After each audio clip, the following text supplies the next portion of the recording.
ہر قسم کے روحانی جسمانی مسائل اور وظائف کے لیے پیر اقبال قریشی چینل کو سبسکرائب کریں۔ پیر اقبال قریشی۔ اب وہ فروع میں اختلاف ہو، وطر تو سارے مانتے تھے نا، اب وہ اختلاف اصولی نہ ہوا، اس لیے یاد رکھیں یہ بات۔ اب دنیا کے اندر سب سے نجات والا جماعت اہل سنت والجماعت ہے۔ آج دنیا میں اللہ رب العزت نے اہل سنت والجماعت میں اعتدال رکھا ہے۔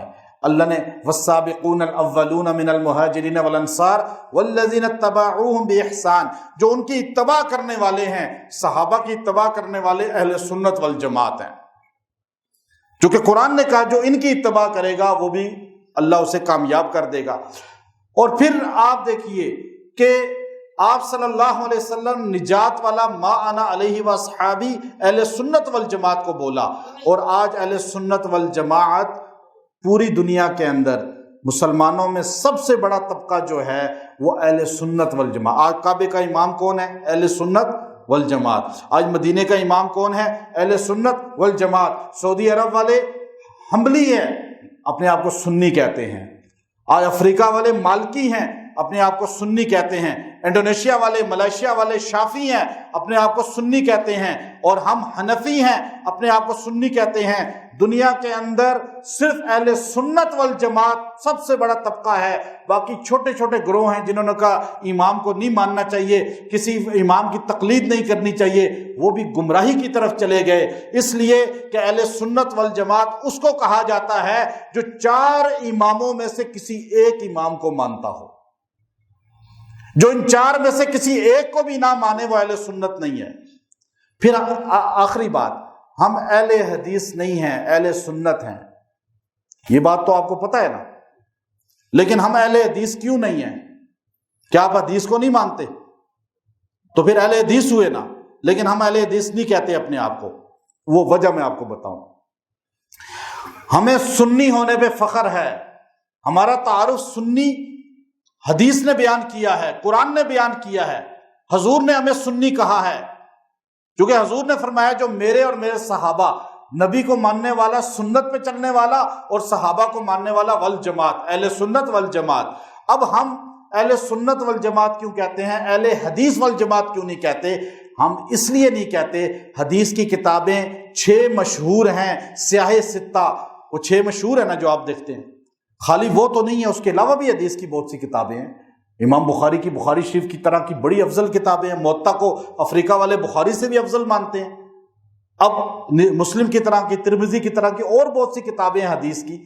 حدیث کی کتابیں بہت بڑی تعداد میں ہیں، مستدرک حاکم بھی ہے، جمع الفوائد بھی ہے، اس کے علاوہ بڑی کتابیں ہیں، 10 لاکھ حدیثیں ہیں نبی کی۔ اب مجھے ایک چیز بتائیں، حدیث کی کتابوں میں حضور علیہ السلام کی ایک حدیث آتی ہے، آپ کو گھٹنوں کا درد تھا تو آپ نے ایک جگہ قضاء حاجت کے لیے، آپ پیشاب کے لیے گئے تو آپ نے بیٹھنے کے بجائے کھڑے ہو کے پیشاب کیا۔ حدیث کی کتابوں میں حدیث موجود ہے، لیکن یہ سنت کسی امام نے کہا نہیں کہ سنت ہے، کیونکہ صحابہ نے یہ طریقہ نہیں اختیار کیا۔ کیوں؟ صحابہ نے ہمیں حدیث بتائی کہ عذر کی وجہ سے کھڑے ہو کے پیشاب کر سکتے ہیں، لیکن نبی کا یہ روز مرہ کا طریقہ نہیں تھا، صحابہ کا طریقہ نہیں تھا۔ جو نبی کا روز مرہ کا طریقہ نہ ہو اسے سنت نہیں کہتے، جو نبی نے صرف کر کے دکھا دیا ہو اسے حدیث کہا جاتا ہے۔ اب حدیث ہے، سنت نہیں ہے۔ مکھی کھانے میں گر جائے، حدیث کیا ہے کہ مکھی آدھی گری ہے تو پوری ڈبو کر باہر نکال کے پھینک دی جائے۔ ایک پر میں آپ مکھی کے وہ وبا ہے، دوسرے پر میں شفا ہے۔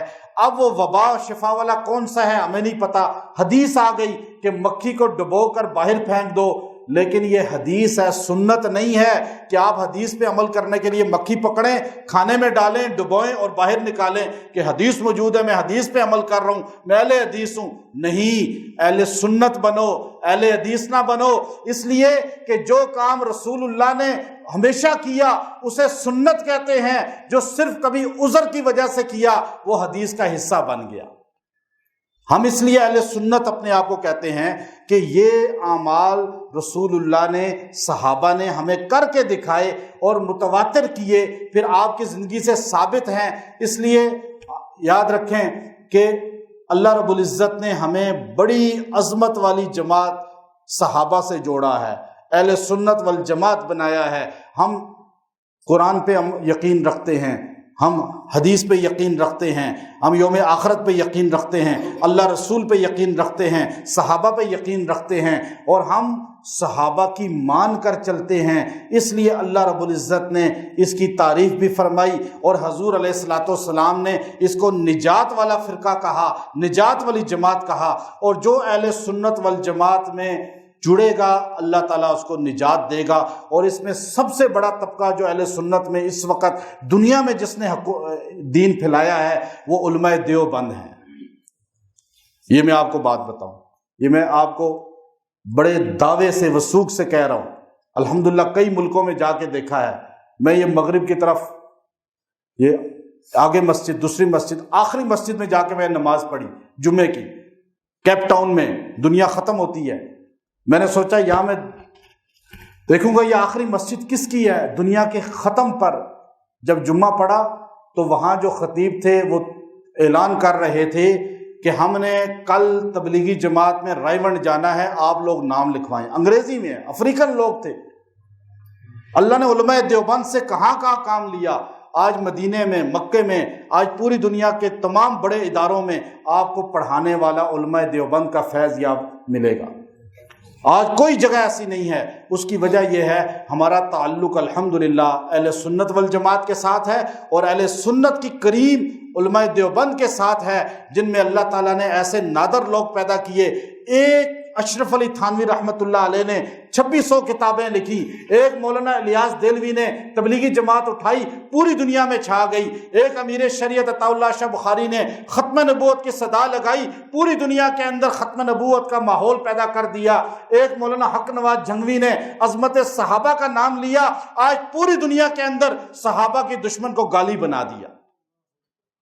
یہ اللہ نے ایسے لوگ پیدا کیے ہیں۔ طالبان جس نے امریکہ کو شکست دے دی، طالبان جنہوں نے روس کو شکست دے دی، یہ کون ہیں؟ یہ اہل سنت والجماعت علماء دیوبند کے خادم ہیں، اور ہمیں ان پہ فخر ہے۔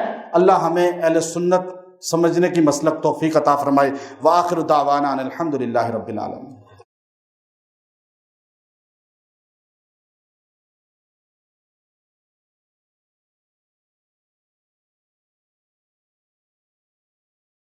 ہر قسم کے روحانی جسمانی مسائل اور وظائف کے لیے پیر اقبال قریشی چینل کو سبسکرائب کریں۔